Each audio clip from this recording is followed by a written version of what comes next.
Students, हमारा chapter number 8 चल रहा है एसिड, बेस एंड सॉल्ट। इसमें सबसे पहले हमने देखा एसिड्स ऐसे प्रोडक्ट होते हैं जो टेस्ट में श्योर होते हैं, मींस जितने भी खट्टे पदार्थ होते हैं उन्हें हम एसिड कंसीडर करके चलते हैं कि वो क्या है, अम्ल है।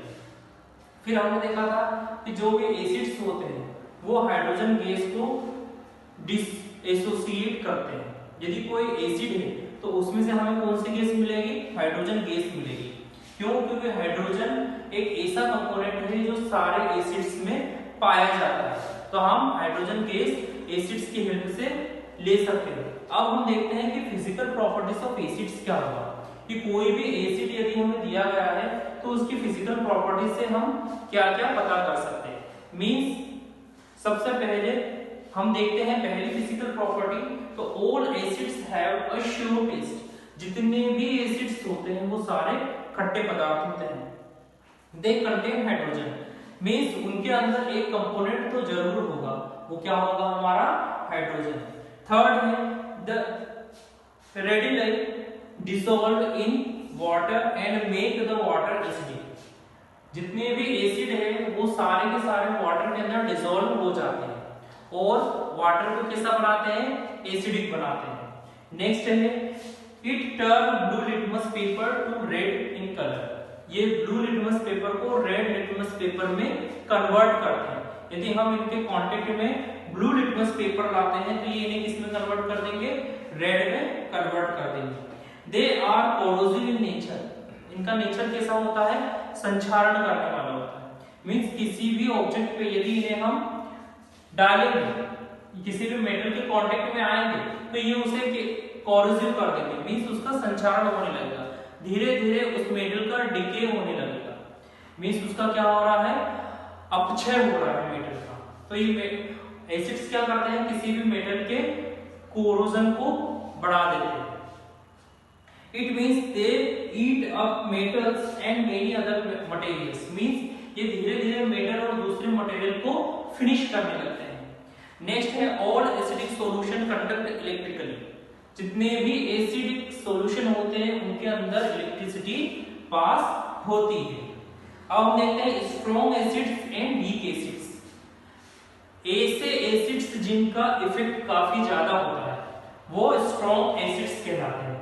मींस ऐसे एसिड्स जो क्या हो रहा है, काफी डीप इंपैक्ट छोड़ते हैं, उन्हें क्या कहेंगे हम, स्ट्रॉन्ग एसिड। फॉर एग्जांपल जितने भी मिनरल से मिलने वाले एसिड होते हैं वो सारे के सारे स्ट्रॉन्ग एसिड्स में कंसीडर किए जाते हैं। Most mineral acids such as sulphuric acids, hydrochloric acids and nitric acid are strong in nature.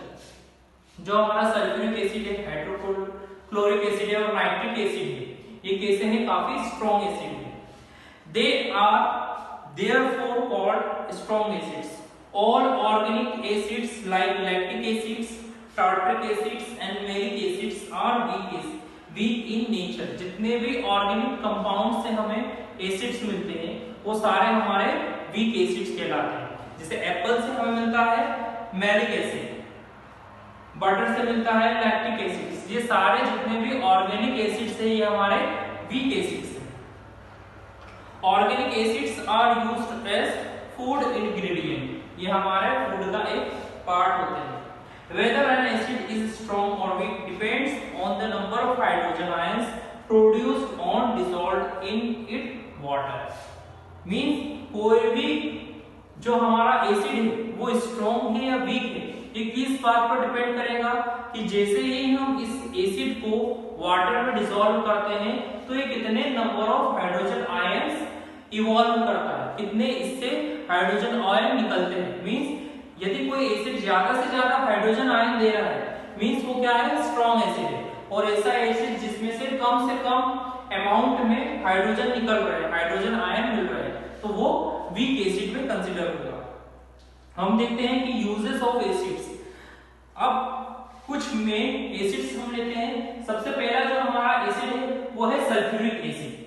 अब सल्फ्यूरिक एसिड का यूज क्या होता है, the common use of sulphuric acid is as an ionic medium in batteries of an inverter. आपने देखा होगा जो inverter होता है, इन्वर्टर के अंदर जो बैटरी लगी होती है उसमें जो लिक्विड यूज किया जाता है उसे हम सल्फ्यूरिक एसिड कहते हैं। ये सल्फ्यूरिक एसिड करता क्या है, ये सल्फ्यूरिक एसिड उस बैटरी में आयन प्रोड्यूस करता है, पॉजिटिव चार्ज आयन और नेगेटिव चार्ज आयन को अलग अलग करता है, जिसके कारण हमें फ्री इलेक्ट्रॉन्स मिलते हैं, और जहां पर फ्री इलेक्ट्रॉन होंगे वहां इलेक्ट्रिसिटी का फ्लो होगा। तो जितनी भी इन्वर्टर की बैटरीज है वहां पर हम सल्फ्यूरिक एसिड का यूज करते हैं। सेकेंड हमारा होगा हाइड्रोक्लोरिक एसिड। अब हाइड्रोक्लोरिक एसिड का यूज कहां होता है, जहां पर भी क्लीनिंग का वर्क होता है, मेटल वायर को जहां पर भी क्लीन करना होगा वहां हम हाइड्रोक्लोरिक एसिड का यूज करेंगे। या सैनिटरी वायर, वहां पर सैनिटरी वायर कहां यूज करेंगे हम, इन हाइड्रोक्लोरिक एसिड का यूज करेंगे। तो आप एक इंपॉर्टेंट फैक्ट है कि जो हमारे बॉडी है वो भी हाइड्रोक्लोरिक एसिड को प्रोड्यूस करते हैं। जो हमारे बॉडी के स्टमक है वहां पर हाइड्रोक्लोरिक एसिड प्रोड्यूस होता है। ये हाइड्रोक्लोरिक एसिड क्या करता है हमारे बॉडी के अंदर, जो हमारा फूड हमने लिया है उसे डाइजेस्ट होने से पहले प्रिजर्व करके रखता है। मींस यदि हमारे बॉडी के अंदर फूड आइटम एंटर किए हैं तो उनमें धीरे धीरे माइक्रो ऑर्गेनिज्म क्रिएट होने लगते हैं। अब ये क्या करते हैं, हमारे फूड को खराब करने की कोशिश करते हैं, इसलिए हमारी बॉडी के अंदर जो हाइड्रोक्लोरिक एसिड होता है ये फूड को डाइजेस्ट होने से पहले प्रिजर्व करके रखता है और इसे एक अच्छी कंडीशन में रखता है। नेक्स्ट हमारा एसिड है नाइट्रिक एसिड। अब नाइट्रिक एसिड के यूजेस क्या क्या होंगे, इन the manufacturing of glucose from starch, जहां पर भी हम ग्लूकोज की मैन्युफैक्चरिंग होती है स्टार्च से, वहां पर हम नाइट्रिक एसिड का यूज करते हैं। इन मेकिंग एक्सप्लोसिव, जितने भी विस्फोटक पदार्थ होते हैं वहां पर नाइट्रिक एसिड का यूज करते हैं। यदि जो बॉम्ब्स बनते हैं उसमें किसका यूज करेंगे, नाइट्रिक एसिड का। In the manufacturing of fertiliser, जहां पर भी फर्टिलाइजर या कहें उर्वरक, हिंदी में फर्टिलाइजर्स को उर्वरक कहा जाता है, तो उसके अंदर में हम नाइट्रिक एसिड का यूज करते हैं। अब ये फर्टिलाइजर्स होते क्या है, फर्टिलाइजर्स क्या होते हैं, सिंथेटिक प्रोडक्ट होते हैं, इन्हें ह्यूमन बिल्ड है, मानव निर्मित ये चीजें हैं, ये हमारी जो सॉइल है उसकी फर्टिलिटी रेट को इंक्रीज करते हैं। आपने सुना होगा मैन्योर से फर्टिलाइजर, तो मैन्योर किसके बने होते हैं, ऑर्गेनिक कंपोनेंट के बने होते हैं, लेकिन जो ये फर्टिलाइजर है इन्हें केमिकली मैन्युफैक्चर किया जाता है इंडस्ट्रीज में, जो हमारी सॉइल की फर्टिलिटी रेट को बढ़ाते हैं।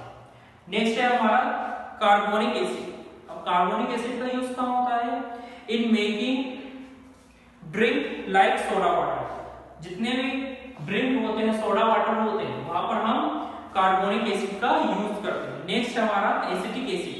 अब एसिटिक एसिड का यूज कहां होता है, in preserving pickles, in flavouring food item. Acetic acid जहां पर भी हमें फ्लेवर्ड जनरेट करना होता है वहां पर हम किसका यूज करते हैं, एसिटिक एसिड का। नेक्स्ट हमारा है टार्टेरिक एसिड। टार्टेरिक एसिड इसका यूज कहां होता है, in baking powder which is used to make cake, जहां पर भी बेकिंग पाउडर बेकरी आइटम बनते हैं वहां पर हम टार्टेरिक एसिड का यूज करते हैं। ये हमारे एसिड्स के यूज थे। अब हम देखते हैं कि बेस क्या होता है, हम क्षार को कैसे डिफाइन कर सकते हैं। Base are chemicals that are opposite to acids in nature. Base क्या होगा, बेस ऐसे केमिकल प्रोडक्ट होंगे, केमिकल इंग्रेडिएंट होंगे जिनका नेचर एसिड्स के जस्ट अपोजिट है। मींस अम्ल का उल्टा क्या होगा, क्षार होगा। The substances which are bitter in taste and produce a soapy feeling are known as base। ऐसे सब्सटेंस जो टेस्ट में बिटर कड़वे हैं उन्हें हम किस में कंसीडर करेंगे, बेस में कंसीडर करेंगे। The bases that get dissolved in water are called alkalis। जितने भी बेसेस वाटर में डिसॉल्व होते हैं उन्हें हम एल्केली कंपाउंड कहते हैं, क्योंकि इनका जो स्ट्रक्चर होता है वो किसके तरीके का होता है, क्षार के। आपने देखा होगा ऐश या हम राख की बात करें तो इसे हम बेस में कंसीडर करते हैं। नेक्स्ट क्लास में हम देखेंगे प्रॉपर्टीज ऑफ बेसिस, कि बेस की प्रॉपर्टी क्या क्या होती है। तो सबसे पहले बेस की प्रॉपर्टी क्या होगी उसमें से कुछ हम आज ही स्टडी करते हैं। All basis have a bitter taste. जितनी भी बेसिस होती है वो टेस्ट में कैसी होती है, कड़वी होती है। Solution of basis feel slippery when rubbed between the fingers. All basis have hydroxyl group.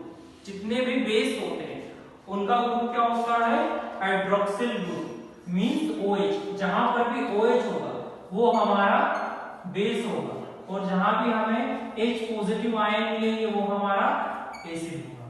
तो आज हमने एसिड और बेस को डिटेल में देखा। नेक्स्ट क्लास में हम देखेंगे टाइप्स ऑफ बेसिस। जैसे हमने यहाँ पर टाइप्स ऑफ एसिड देखे, उसी प्रकार से हम टाइप्स ऑफ बेसिस को स्टडी करेंगे।